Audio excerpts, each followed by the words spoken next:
know ourselves, or can we know how we relate to other people if we don't engage in some kind of a verbal exchange, or some kind of a, can we really know ourselves without any thoughts? I don't believe we can, actually. I don't know. I'll put it to you. Well, if we were to include that there's actually a human being in this moment, it would need to include that, because human beings do think.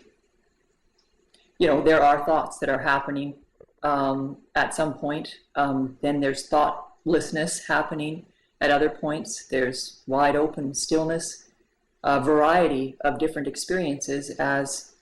It seems to me, this is the sort of thing that one can't be totally positive, but as far as my own direct experience, we are awareness playing this human game, and it's very human. And when you talk about this second life stuff, if somebody took that sort of idea, and instead of going on a game or on the internet and picking out different things of details of what you can create, to use instead the actual real details of who you are, and see what you can create with this that already exists, exactly what is, and take these sort of playing pieces and create to the best of your ability, because it's fun, because you're here, and because awareness is playing itself as you, as part of existence. So it can't take away thoughts. It can't take away overweightness or things that you might not like about yourself or you might not like about other people. It is exactly as it is. And the more deeply that you accept each piece of this play of you in existence, the better it gets. The more fun, the more loving, the more abundant. There's just more and more space. The more you accept, the more space there is for this being to be and play itself here. Well, that was my tendency.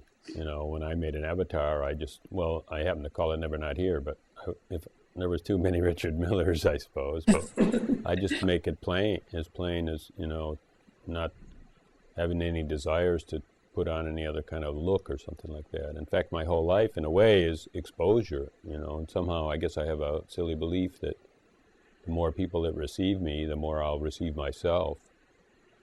Well, I think exposure, like what you say, like in satsang with Canela, in the longer period satsangs where I leave the chair and I invite other people to come and sit up in the chair as the one giving satsang, holding the space.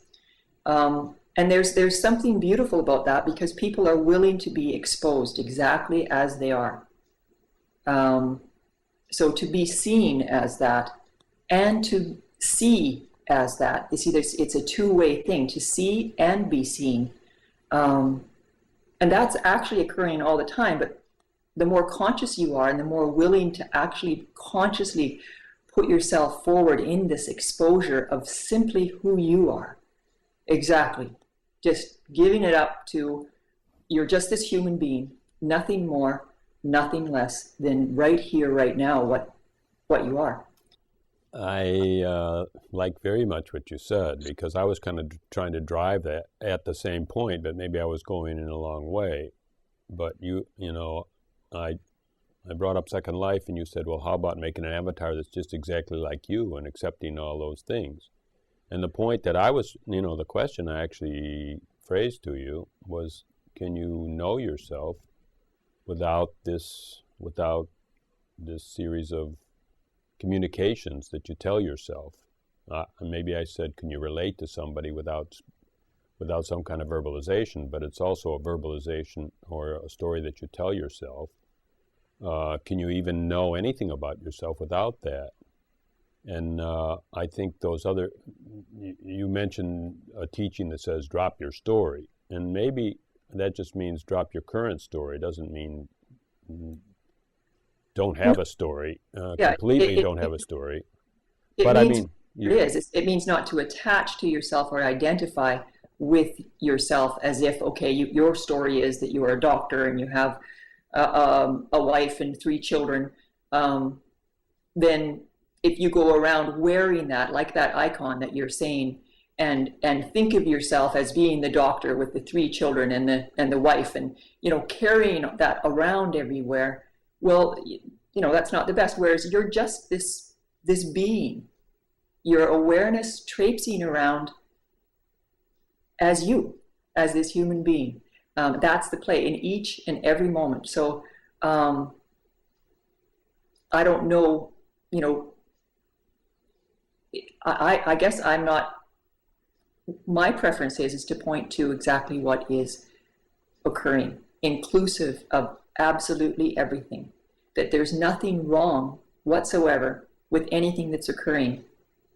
The only thing that holds us separate is an idea that it's wrong or it's not wanted. And in this not wantedness, well, that's a no. That's like saying no to what is.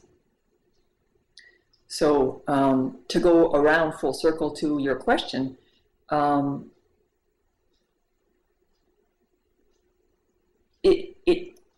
to touch or to try to say that sharing or not sharing,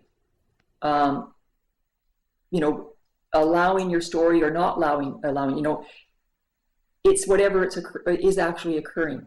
So that there's speaking happening right now, there's a choicelessness in it. There's a freedom in it, because it's just how everything converged into this moment to have speaking happen. To withhold that out of some idea of what stillness looks like or what satsang looks like would be a withholding of the expression of who you are. And then that's withholding happening, and even that's okay. It's just noticing, oh, look at that, withholding happening. I'll be darned. and there you are, So does that answer your question about sharing? I mean, to me, one of the most wonderful things about awareness is that we as human beings can be conscious of this. We can be aware that we are awareness. That's the gift. And so the beauty is allowing. How much do you dare allow everything that's here, including yourself as a human? Right? And that means getting pretty mucky, getting right into your stuff, getting really close and comfy with all the whatever it might be, It's over and over again. That's what I see, is people stopping themselves because they think they should be some other way,